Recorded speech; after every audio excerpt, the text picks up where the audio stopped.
In 1992, the late Emperor Haile Selassie's remains were discovered, buried under a toilet in the palace, and transferred to the church of Ba'ata Mariam Geta. Despite Haile Selassie's undeniable historical importance, when the reburial of his remains was finally agreed to in the year 2000, the Ethiopian government refused to give the occasion the status of a state burial, having recently accused the former emperor of oppression and brutality during his 45-year rule. Local interest was also more muted than the organizers had hoped. Was the allegation of the Ethiopian government concerning the late great Haile Selassie true? Or is this just one of those allegations cooked up by the West as a weapon used for infiltration and division amongst blacks when they are not getting what they want from a particular regime? Now let us go back in time to the life and exploits of the great emperor, what he meant to the Ethiopian people, and the brutal downfall he suffered in the end. Before we continue, don't forget to support our works by hitting the thumb up button. Share video with friends and families to keep spreading our eye-opening black narratives, and subscribe to stay tuned into our channel if you are yet to. Now, let us get back on the road.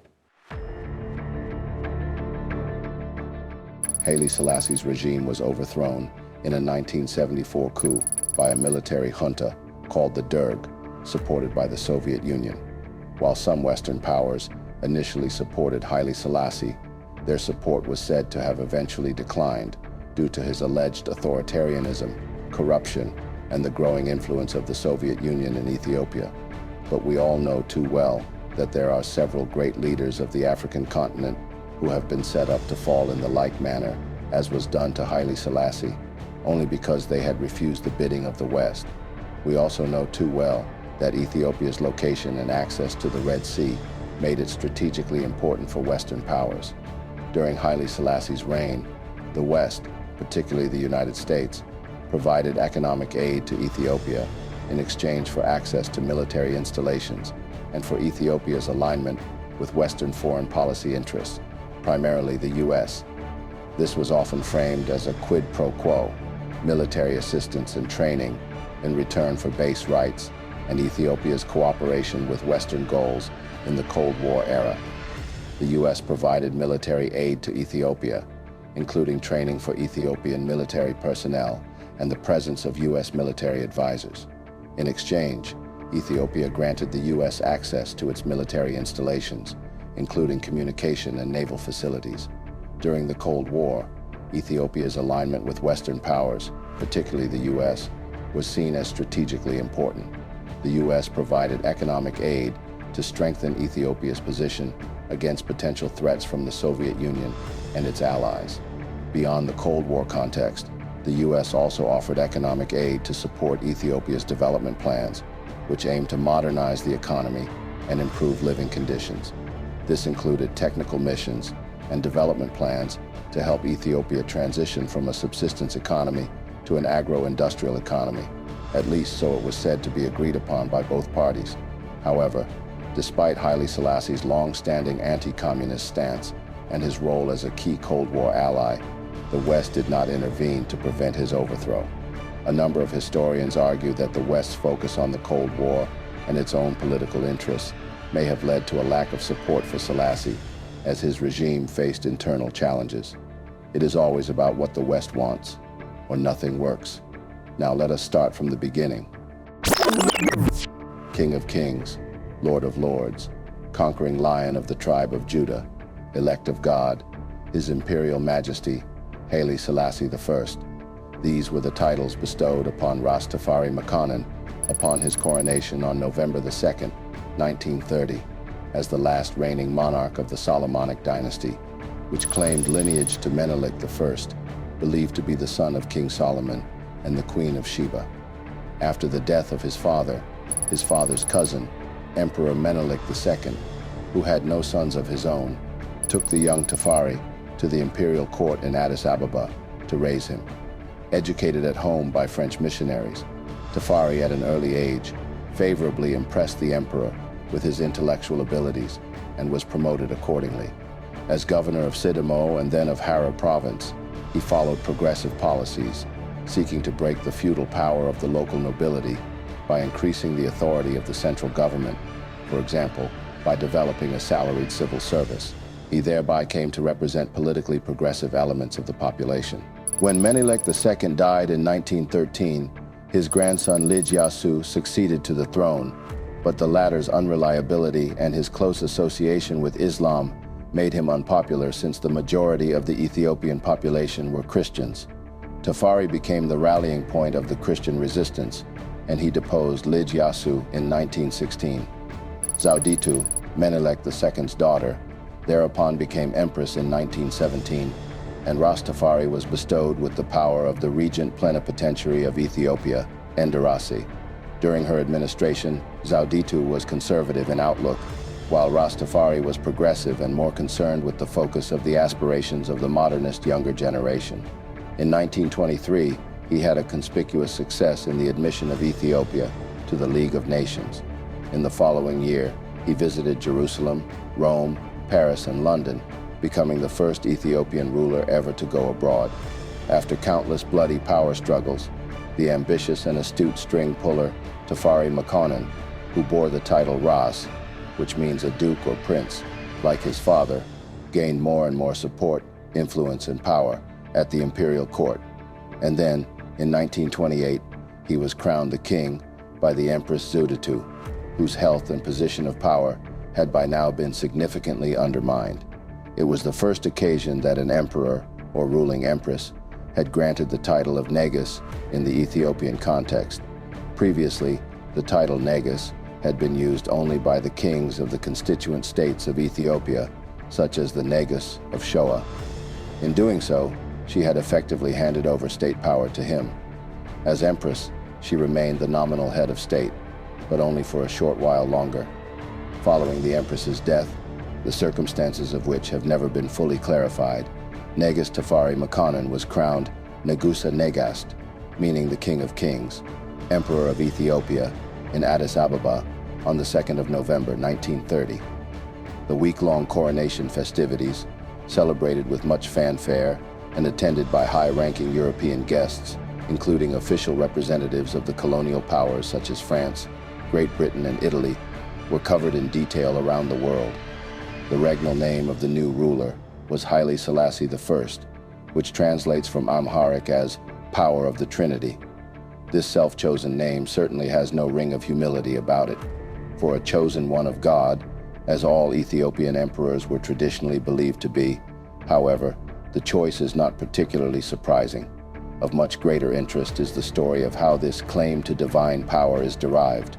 A few years before he began his reign over the Ethiopian Empire, Selassie had defeated the Ethiopian army commander Ras Gugsa Wele Bitul, nephew of Empress Taytu Betul, at the Battle of Ankam. It happened that the year before, Emperor Menelik designated his 12-year-old grandson, Lige Ayasu, as his heir. On the other hand, Emperor Menelik's wife, Empress Taytu, promoted the interests of Zawditu, her daughter. At this point, however, Yelma died, and the governorship of Harar again became vacant. So in 1910, with the loyalty of the various armies, including that of Harar, and princes, Tafari, with the Shoa Amhara nobility, was able to insist that Empress Taytu devote her energies to nursing the ailing emperor, with day-to-day management of the empire handled by Rastas Amma as regent. Rastas Amma was one of the most powerful races, commanding an extensive army of his own. He had been the traditional advisor-guardian to Lige Iyasu, but Tasama died in the year 1911, and Lige Iyasu began a determined bid for the throne. Emperor Menelik soon kicked the bucket 2 years later, but Iyasu still could not be crowned. His apparent conversion to Islam, the religion into which his father was born, discredited him in the eyes of the monophysite Ethiopian Orthodox Church and the Shoan nobles. So in 1916, they confirmed Zawditu as empress and the 25 years old Rastafari as supreme regent and heir apparent, crown prince. He was to remain regent for the next 13 years, a period during which, as de facto ruler of Ethiopia, he began the transformation of Ethiopia into a modern state in the international sense. Lige Iyasu attempted to press his claim to the throne during this period but was arrested in 1921, and unfortunately he died 12 years later. As regent, Rastafari Makanan began the transformation of Ethiopia. He ended slavery in 1923 and established a school for newly freed slaves in the capital, Addis Ababa. By ending slavery, Selassie secured Ethiopia's admission to the League of Nations. Selassie also began touring Europe both to acquire knowledge and assistance in his modernization efforts and to raise the profile of the only independent monarchy on the African continent.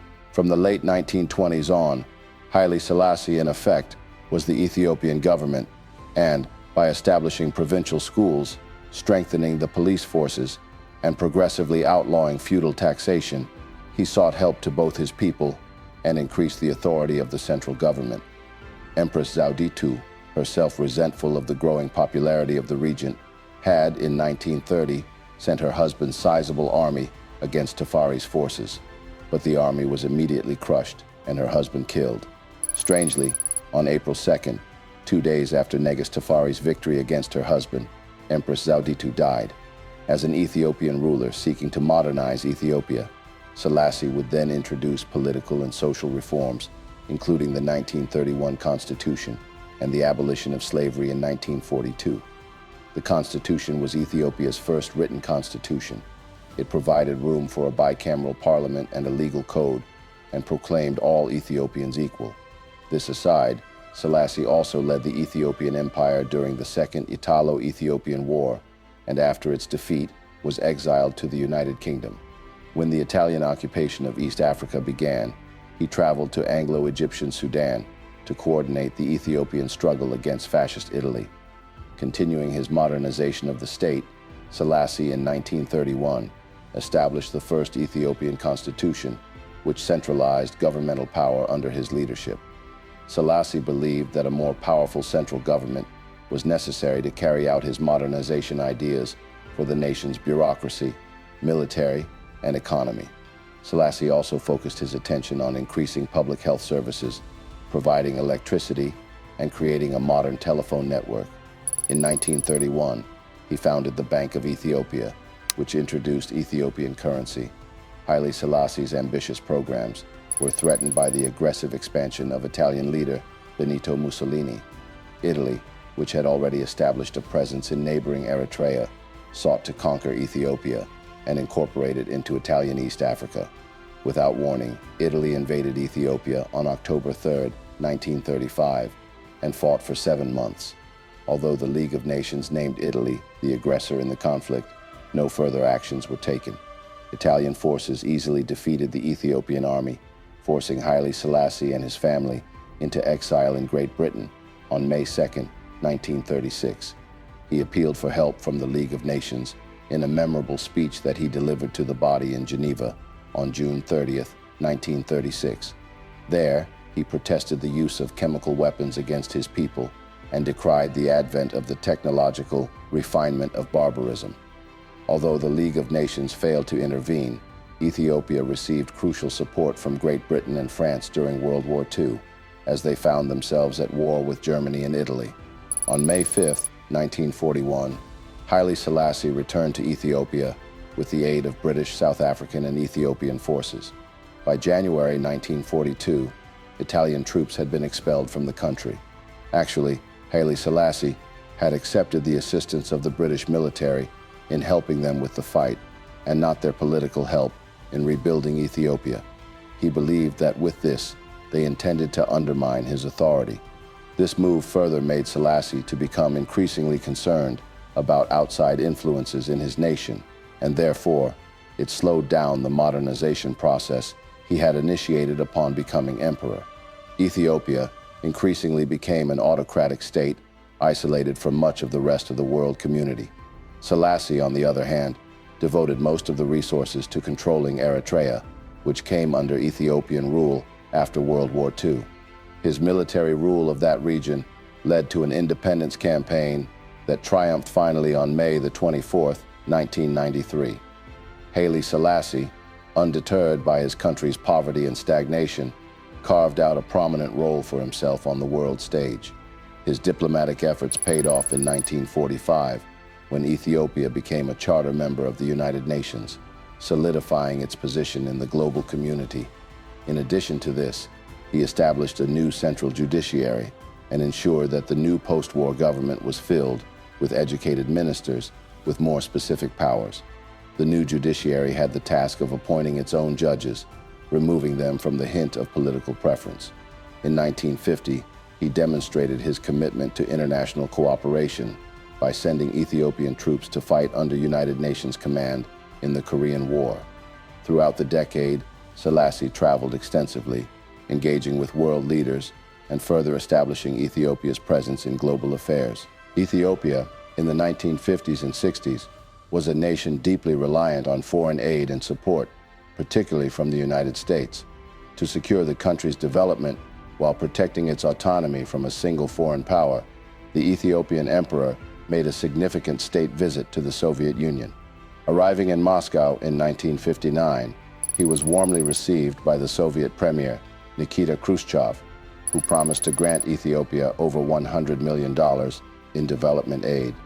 Shortly after, Selassie traveled to China and met with Premier Zhou Enlai to negotiate additional support. These alliances allowed him to leverage more aid from the U.S., which was concerned about Soviet influence spreading in Africa.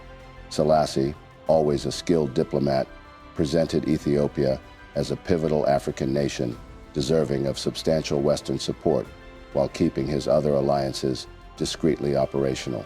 Haile Selassie's determination to link Ethiopia with the United States was an outgrowth in part of his experience with Great Britain in the 1940s. Selassie wanted a patron who could be trusted not to interfere in Ethiopia's internal affairs, contrary to British behavior. Given the fall of the European states from the great power ranks, the emperor was essentially left with two choices. He could either conclude a security arrangement with the United States or with the Soviet Union. Moscow's credentials to act in this capacity were as solid as those of Washington. Like the United States, the Soviet Union possessed an unblemished anti-colonial, anti-imperialist record in Africa. It too was distant enough and distracted by other global matters to assure that Ethiopia would be buffered from constant interference. An arms relationship with Moscow, now recognized as one of the world's two superpowers, also could act as a deterrent against hostile regional forces.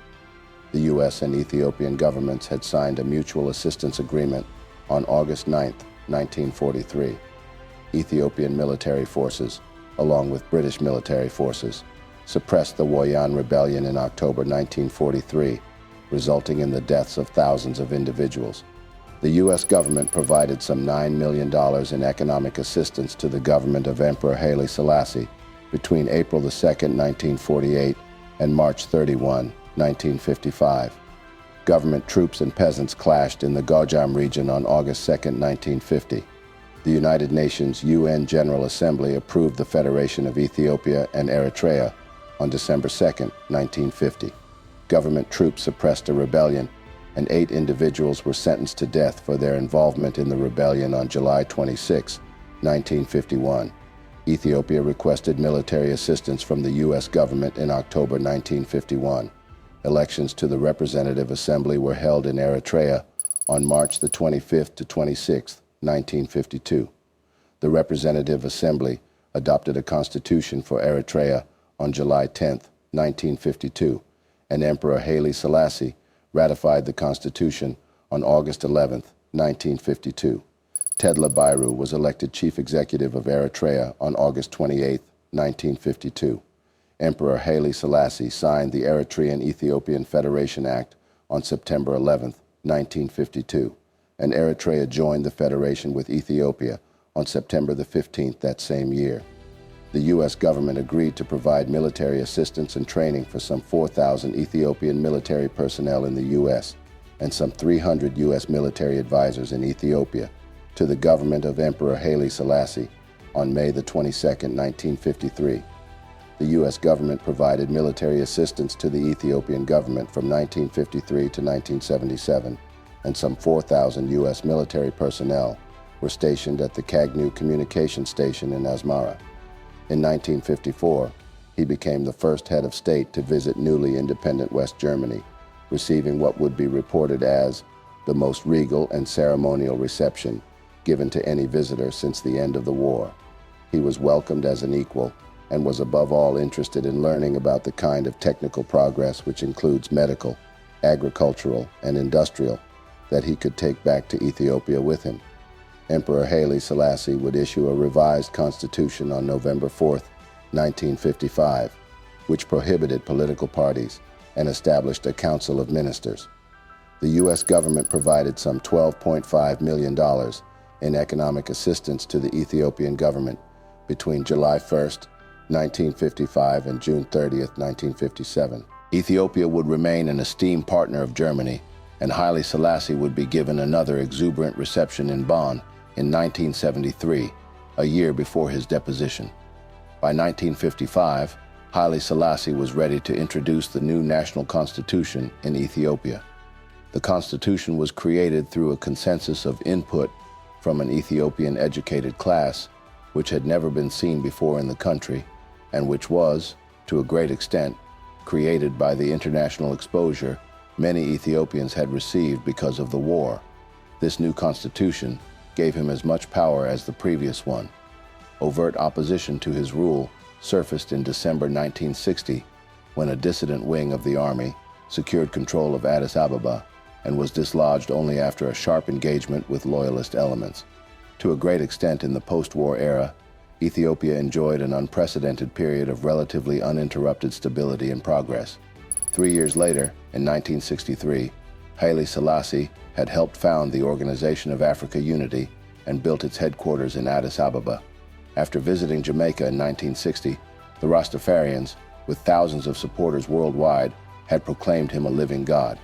It was therefore a thing of surprise when a coup d'etat was attempted in Addis Ababa on December 13, 1960, whilst the emperor was abroad in Brazil on a diplomatic mission. Although the coup, which was led by the imperial bodyguard, police chief, and radical intellectuals, initially showed promise, it ultimately faltered due to a lack of public support. The emperor, on hearing word of the coup attempt, flew immediately to Monrovia, Liberia, and then on to Fort Lamy, now N'Djamena, capital of Chad, and thence, despite engine trouble on his DC-6 aircraft, he went on to Asmara, Eritrea.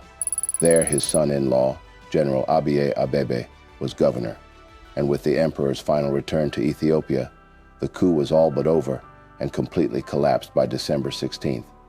The army and air force and the church had remained loyal to the emperor, but the incident polarized some elements of the society. Attempts at land reform through changes in the tax system failed in Parliament in 1966 because of the grip on Parliament and society by landowners, and the years leading up to 1970 were replete with mounting inflation, corruption, and famine. Selassie, however, seemed unable to control the growing political dissatisfaction over his reign, which became even more pronounced by a series of crop failures and famines between 1972 and 1974, which killed 80,000 people and brought millions of Ethiopians to the brink of starvation. By 1974, Haile Selassie's government had been overwhelmed with a severe economic crisis exacerbated by famine, high unemployment, and widespread dissatisfaction among various sectors of society, including the military and students. These conditions led to a series of protests and unrest, known as the Ethiopian Revolution. Some elements of the army mutinied in January 12, 1974, and several provinces fell into the hands of mutineers in February. By early June, the mutineers had formed a 120-man committee, initially claiming allegiance to the emperor, but they soon began arresting older politicians and nobles connected with the old order, and in July 1974, they demanded a new constitution. However, after riots and hyperinflation paralyzed Selassie's government, with support from the Soviet Union, the Derg, a committee of low-ranking military officers and enlisted men, seized and deposed the emperor. Haile Selassie was kept under house arrest in his own palace, where he spent the remainder of his life. Official sources had at the time attributed his death to natural causes.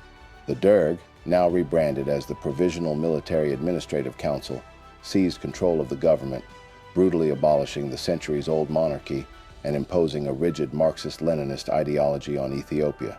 The regime's iron-fisted rule unleashed a reign of terror, eerily reminiscent of the blood-soaked tyranny of Robespierre's France during the Reign of Terror. Fear, violence, and repression became the hallmarks of the Derg's brutal grip on power. In 1994, 3 years after the fall of the Derg military junta, it was revealed that the Derg had cruelly tortured and killed Haile Selassie in 1975. His body was said to have been subjected to extreme brutality, with reports indicating that virtually every bone in it was broken. He was killed at the Jubilee Palace in Addis Ababa on August 27, 1975, and his remains secretly buried in a part of the palace. Regarding his death, many had suspected that Mengistu Haile Mariam, Selassie's political successor and the leader of the Derg, was complicit in the former emperor's demise. On the 5th of November, the year 2000, his excavated remains were buried at the Holy Trinity Cathedral of Addis Ababa. Among adherents of Rastafari, Selassie is called the Returned Jesus, although he was an adherent of the Ethiopian Orthodox Church himself. He has been criticized for his suppression of rebellions among the landed aristocracy, or Mesafint, which consistently opposed his changes. Others have criticized Ethiopia's failure to modernize rapidly enough. During his reign, the Harari people were persecuted, and many left their homes. His administration was criticized as autocratic and illiberal by groups such as Human Rights Watch.